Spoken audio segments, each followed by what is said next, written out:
My name is Grace Kemp, and this brief talk is entitled Things That Will Happen Before the Tribulation. This is based on a careful reading of Daniel chapter 9 and Revelation 11 verses 1 and 2. And because of time being so short, all I'm going to do is just fly through these things that will happen. I haven't got time to explain. Each one is a long story by itself.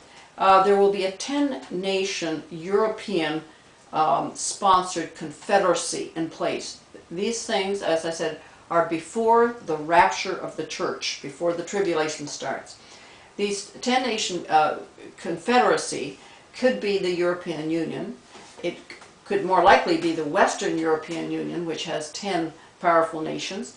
It could be the upcoming Mediterranean Union, which hasn't formed yet, but there's a lot of talk about it. It'll be the revived Roman Empire. The Mediterranean Union actually includes more nations that were in the original revived Roman Empire than the other ones do. A man from an 11th nation, a small nation of Europe, likely not a member of the European Union, will rise to the fore and be part of this confederacy. He will ultimately be called the Beast. He will be the rising dictator who's predominant in the tribulation period. There will be an effort to unite various world religions into one super church or religion under one central authority. It seems in the first half of the tribulation there is a dominating one world church who actually controls the rising dictator. The religious hierarchy will have control over the political hierarchy until the midpoint. There's likely to be a falling away in the evangelical Christian groups.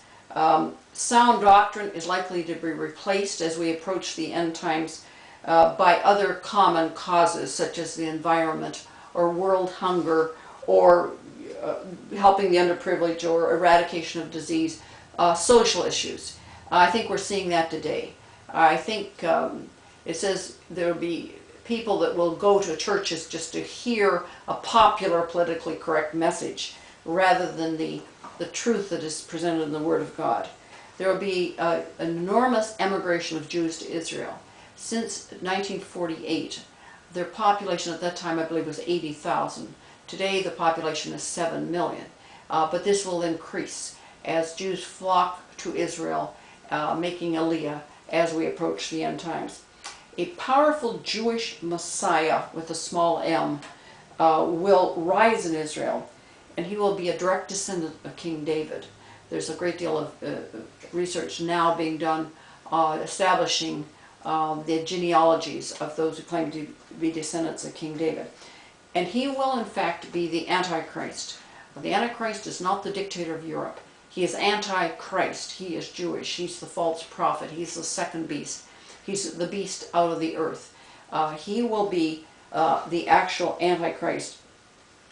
And he will be a strong politician as well as strong religious leader, and he will negotiate a deal with the rising beast of Europe. The city of Jerusalem will be placed under the sovereignty of the, quote, nations. That's in Revelation 11, 1 and 2.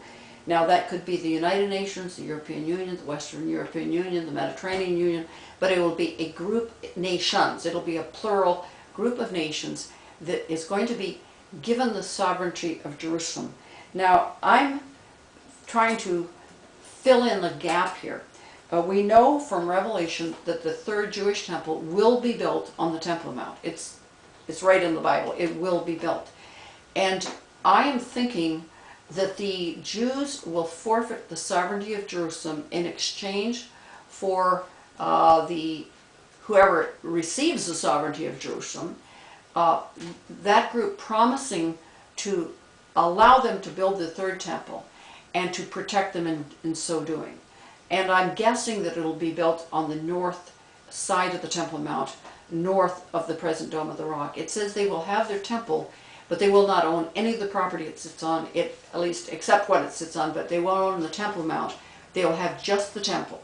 and they will not be in control of the Temple Mount nor the city. But you see, the Orthodox Jews believe that once they establish the Temple Mount, that will bring in the millennium.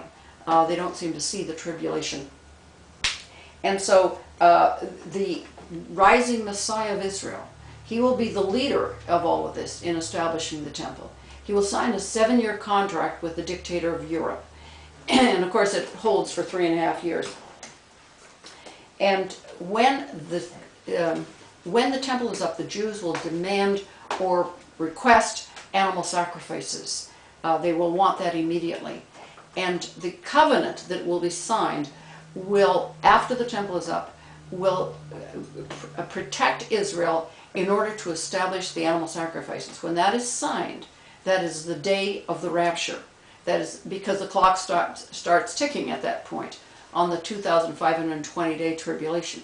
That is the mile marker for the rapture of the church. We're out of here the day that covenant is signed. Are we seeing these things today? Yes. Could I name some names? Yes. I imagine that the New Jewish Council, which is an Orthodox group of Jews, primarily Orthodox, will be very involved in the establishment of the temple. That's their heart's desire. It will happen, but unfortunately it heralds the tribulation. And eventually the beast will be put down and Christ will return in power and great glory. Are you ready for the rapture? God be with you and bless you.